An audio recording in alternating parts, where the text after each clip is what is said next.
नमस्कार, मी मानसी चव्हाण. पटवर्धन हायस्कूल, विजू नाटेकर कला, कैस विजयालक्ष्मी श्रीकृष्ण गांधी वाणिज्य व श्रीमान रमेशजी कीर विज्ञान कनिष्ठ महाविद्यालय रत्नागिरी या व्हिडिओमध्ये मी आपणा सर्वांचे सहर्ष स्वागत करते. मागील व्हिडिओमध्ये आपण अव्ययीभाव समासाचा अभ्यास केलेला आहे. या व्हिडिओमध्ये आपण तत्पुरुष समासाचा अभ्यास करणार आहोत. इयत्ता 12वीच्या युवक भारती या पाठ्यपुस्तकामध्ये विद्यार्थ्यांच्या अभ्यासासाठी तत्पुरुष समास दिलेला आहे. या समासाची काही उदाहरणं जी आहेत ती पाठ्यपुस्तकामध्ये आलेली आहेत. त्या उदाहरणांचा अभ्यास करत आपण पुढे जाऊया. काय म्हटलंय पहा. मेट्रो रेल्वेचा लोकार्पण सोहळा थाटामाटात पार पडला. या ठिकाणी लोकार्पण, लोकांना अर्पण असा एक शब्द आलेला आहे. सुप्रभाती तलावात नीलकमल उमटलेले दिसले. सुप्रभाती, सु अशी सुंदर अशी प्रभात आणि नीलकमल, नील असणारे कमल हा एक शब्द आलेला आहे. शिक्षण प्रक्रियेत पालक, शिक्षक आणि विद्यार्थी हा आदर्श त्रिकोण असतो. त्रिकोण, 3 कोणांचा समूह असा तो त्रिकोण. या ठिकाणी आपल्याला 4 शब्द सापडलेले आहेत. त्यामध्ये पहिला आहे लोकार्पण, दुसरा आहे सुप्रभाती, तिसरा आहे नीलकमल आणि त्रिकोण. हे 4 शब्द जे आहेत हे पाहिल्यानंतर आपल्या असं लक्षात येईल या शब्दांमधील दुसरं पद जे आहे ते अतिशय महत्त्वाचं आहे. अतिशय ते प्रधान म्हणून ओळखलं जातं. मुख्य आहे हे पद. तर त्या ठिकाणी विभक्ती प्रत्ययाचा, अर्थाच्या दृष्टीने विभक्ती प्रत्ययाचा त्या ठिकाणी आपल्याला वापर होताना दिसतो. अशा समासाला आपण तत्पुरुष समास म्हणतो. म्हणजेच काय, ज्या समासातील दुसरे पद हे महत्त्वाचे असते, अर्थाच्या दृष्टीने त्यामध्ये विग्रह करत असताना विभक्ती प्रत्यय योजावे लागते, विभक्ती प्रत्ययाचा वापर करावा लागतो, त्या समासाला तत्पुरुष समास असे म्हणतात. या तत्पुरुष समासाचे उपप्रकार जे आहेत ते आपण अभ्यासणार आहोत. त्यामधला पहिला प्रकार जो आहे, उपप्रकार जो आहे तो आहे विभक्ती तत्पुरुष समास. त्याची काही उदाहरणं पाहूया आपण आणि मग तत्पुरुष समास जो आहे तो अधिकाधिक स्पष्ट होताना दिसेल. विभक्ती तत्पुरुष समासाची उदाहरणं आहेत पहा. लोकप्रिय, लोकांना प्रिय. कष्टसाध्य, कष्टाने साध्य. चोरभय, चोरांपासून भय. घर मालक, घराचा मालक. नाट्यगृह, नाट्यासाठी गृह. वनभोजन, वनातील भोजन. ही विविध उदाहरणं पाहिल्यानंतर आपल्या असं लक्षात येईल लोकप्रिय, लोकांना प्रिय, ना, नेहेशी, निही, इशी यांसारखे तृतीय विभक्ती जी आहे ती या ठिकाणी वापरलेली आहे. तर कष्टसाध्य, कष्टाने साध्य या ठिकाणी सुद्धा तृतीय विभक्तीचा वापर झालेला दिसतो. चोर भय, चोरांपासून भय असा शब्द वापरताना त्या ठिकाणी विभक्ती आपल्याला दिसून येत नाही, पण शब्दयोगी अव्ययाचा या ठिकाणी वापर केलेला आहे. म्हणजेच काय, प्रित्यर्थ, करिता, साठी यांसारखे शब्दयोगी अव्यय त्या ठिकाणी वापरलेले आपल्याला दिसून येतात. नाट्यगृह, नाट्यासाठी गृह. साठी हा शब्दयोगी अव्यय जो आहे तो या ठिकाणी वापरण्यात आलेला आहे. तर वनभोजन, वनातील भोजन. तील हा शब्दयोगी अव्यय जे आहे ते या ठिकाणी वापरलेले आहे. म्हणजेच काय, तर विभक्ती तत्पुरुष समास जो आहे यामध्ये विभक्ती प्रत्ययाचा वापर होतो आणि अर्थाच्या दृष्टीने त्यामध्ये याचा विग्रह करत असताना काही शब्दयोगी अव्यये सुद्धा आपल्याला वापरावी लागतात, तेव्हा त्याला विभक्ती तत्पुरुष समास असे म्हणतात. या समासाची काही उदाहरणं आहेत पहा. सामासिक शब्दातील पहिलं पद जे आहे ते नाम किंवा विशेषण असताना दिसून येतं आणि त्याचा विग्रह करत असताना विभक्ती प्रत्यय जोडावा लागतो, शब्दयोगी अव्ययाचा त्या ठिकाणी वापर करावा लागतो. म्हणजेच कोणत्या तरी विभक्ती प्रत्ययाचा किंवा विभक्तीचा अर्थ व्यक्त करण्यासाठी शब्दयोगी अव्ययाचा लोप करून दोन्हीही पद जी आहेत ती जोडली जातात. अशा प्रयोगाला, अशा समासाला विभक्ती समास असे म्हणतात. विभक्ती प्रत्यय समास असे त्या ठिकाणी म्हणतात. हा झाला पहिला प्रकार. तर दुसरा आहे कर्मधारय. तत्पुरुष समासाचा दुसरा उपप्रकार जो आहे तो कर्मधारय समास आहे. याची काही उदाहरणं सुरुवातीला आपण पाहूया. नंबर 1, गुप्तहेर वेषांतर करून खऱ्या माहितीचा शोध घेतात. या ठिकाणी वेषांतर असा शब्द आलेला आहे. अन्य असा वेश. वेषांतर.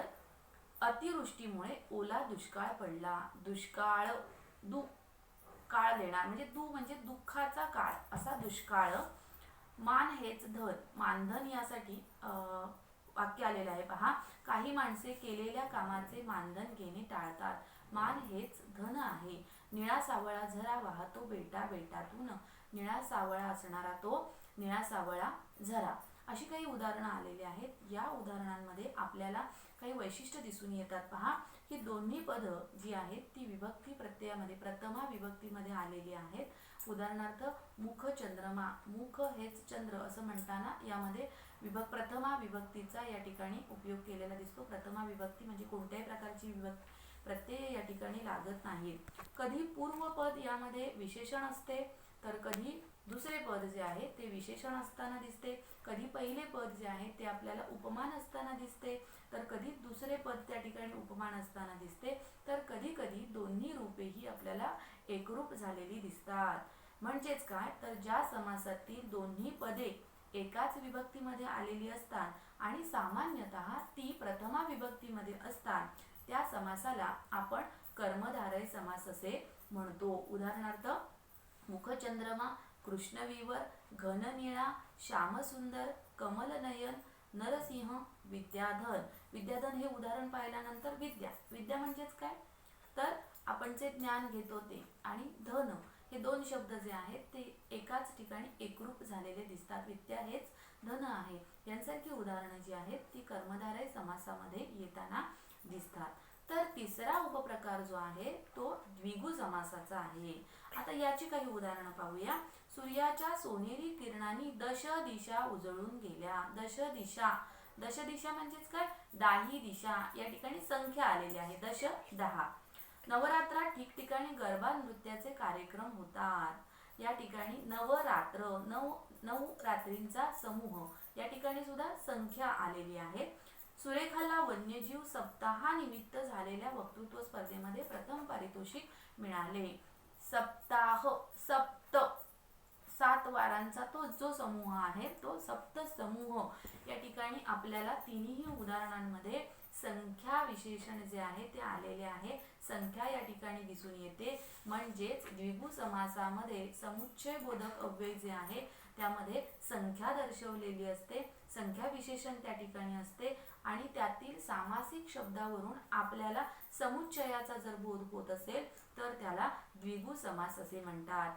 ज्या समासातील पहिले पद हे संख्या विशेषण असते आणि त्या सामासिक शब्दावरून समुच्चयाचा जर आपल्याला बोध होत असेल तर त्याला आपण द्विगु समास असे म्हणतो. तत्पुरुष समासामध्ये आपल्याला आपण या ठिकाणी तत्पुरुष समासाचे 3 उपप्रकार या ठिकाणी अभ्यासलेले आहेत. विभक्ती तत्पुरुष समास, कर्मधारय समास, द्विगु समास या ठिकाणी आपण अभ्यासलेला आहे. अशी काही तत्पुरुष समासाची उदाहरणे आहेत. आणखी आपल्या सोयीसाठी आपल्याला उपयुक्त व्हावीत यासाठी मी आणखी काही उदाहरणं तत्पुरुष समासाची या ठिकाणी सांगणार आहे. पहा, विभक्ती तत्पुरुष समासाची उदाहरणं सुख प्राप्त, सुखाला प्राप्त, दुःख प्राप्त, दुःखाला प्राप्त, तोंडपाठ, तोंडाने पाठ. या ठिकाणी सुखाला प्राप्त द्वितीय तत्पुरुष, दुःखाला प्राप्त द्वितीय तत्पुरुष, तोंडाने पाठ तृतीय तत्पुरुष या ठिकाणी आलेला आहे. भक्तिवश, भक्तीने वश, बुद्धिजड, बुद्धीने जड, गुणहीन, गुणांनीहीन, क्रीडांगण, क्रीडेसाठी अंगण, सचिवालय, सचिवासाठी आलय, गायरान, गायींसाठी रान, तपाचरण, तपासाठी आचरण, सेवानिवृत्त, सेवेतून निवृत्त, त्यानंतर ऋणमुक्त, ऋणातून मुक्त, चोरभय, चोरांपासून भय, जातीभ्रष्ट, जातीतून भ्रष्ट, राजपुत्र, राजाचा पुत्र, राजवाडा, राजाचा वाडा, घोडदौड, घोड्यांची दौड, घर जावई, घरातील जावई, वनभोजन, वनातील भोजन हे उदाहरण आपण पाहिले मगाशी. पानकोंबडा, पाण्यातील कोंबडा, पाणसाप, पाण्यातील साप यांसारखी उदाहरणं जी आहेत ती विभक्ती तत्पुरुष समासामध्ये येतात. याला विभक्ती प्रत्यय जोडलेली दिसून येतात. शब्दयोगी अव्ययांचा या ठिकाणी वापर झालेला दिसून येतो. तर तत्पुरुष समासामध्ये आणखी एका समासाचा उल्लेख या ठिकाणी मला करावा असा वाटतो. तो आहे अलुक तत्पुरुष, जो अभ्यासासाठी नाहीये मात्र अलुक तत्पुरुष समास आहे. या तत्पुरुष समासामध्ये पूर्व पदाच्या म्हणजे सप्तमी तय्या तय्या यामध्ये ई जो आहे विभक्ती प्रत्यय त्याचा लोप होताना दिसत नाही. त्याला अलुक तत्पुरुष समास असे म्हणतात. अलुक म्हणजे काय तर लोप न पावणार. याची काही उदाहरणं आहेत. पहा, पकेरू, कर्मणी प्रयोग. कर्मणी प्रयोगामध्ये 2 शब्द आलेले आहेत, एक कर्मणी आणि दुसरा प्रयोग. यामध्ये ई जो आहे त्याचा त्या ठिकाणी लोप होताना दिसत नाही म्हणून त्याला अलुक तत्पुरुष असं म्हणतात. त्याप्रमाणे कर्तरी प्रयोग, तोंडी लावणे, अग्रेसर यांसारखी काही उदाहरणं येतात. तर नय तत्पुरुष समास जो आहे ज्याला नय तत्पुरुष समास असं म्हणतो आपण, नत्र अशा त्याचा लिखाण करताना नत्र तत्पुरुष असा केला जातो. तर नय तत्पुरुष समास जो आहे यामध्ये पहिले पद जे आहे ते अ, अन, ना, बे, नी, गैर यांसारख्या अभाव किंवा निदेशन निषेधदर्शक उपसर्गाने त्याची सुरुवात होते, त्याला नय तत्पुरुष समास असे म्हणतात. हे शब्द जे आहेत उदाहरणार्थ अ, अन, ना, बे, नी, गैर यांसारखे निषेधदर्शक शब्द जे आहेत याचा नय तत्पुरुष समासामध्ये समावेश होतो. तर त्याची उदाहरणं पहा काही.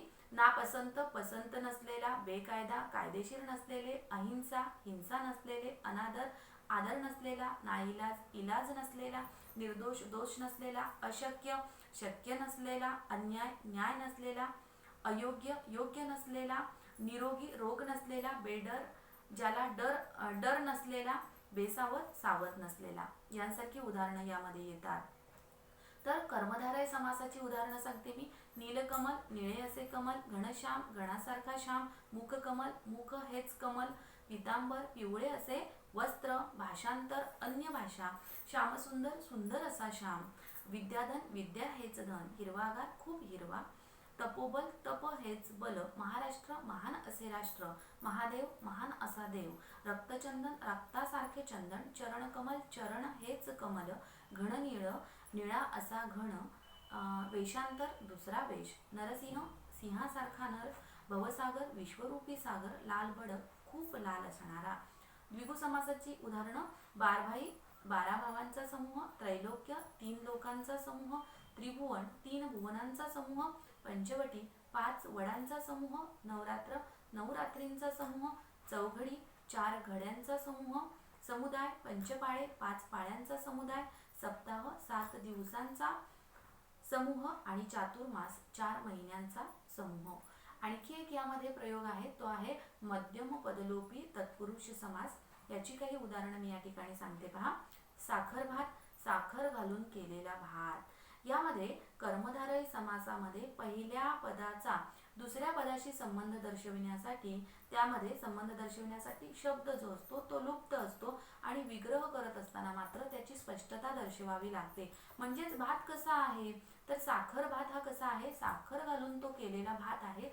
भातासंबंधीचं अधिक स्पष्टीकरण या ठिकाणी द्यावं लागतं, म्हणून त्याला मध्यम पदलोपी समास असं म्हणतात. कांदे पोहे, कांदे घालून केलेले पोहे, चुलत सासरा, नवऱ्याचा चुलता या नात्याने सासरा, मावस भाऊ, मावशीचा मुलगा या नात्याने भाऊ, पुरणपोळी, पुरण घालून केलेली पोळी, घोडेस्वार, घोडा असलेला स्वार, गुरुबंधू, गुरुचा शिष्य या नात्याने बंधू, मामे भाऊ, मामाचा मुलगा या नात्याने भाऊ. अशी काही उदाहरणं जी आहेत ती या समासामध्ये येताना दिसतात.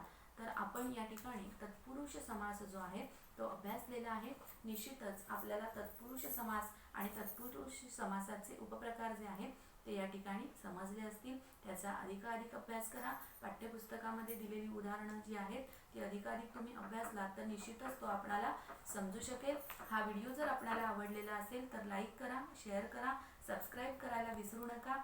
अभ्यास करत राहा, वाचन करत राहा, व्याकरण जे आहे ते पक्के करा आणि ज्ञानाने समृद्ध व्हा. धन्यवाद.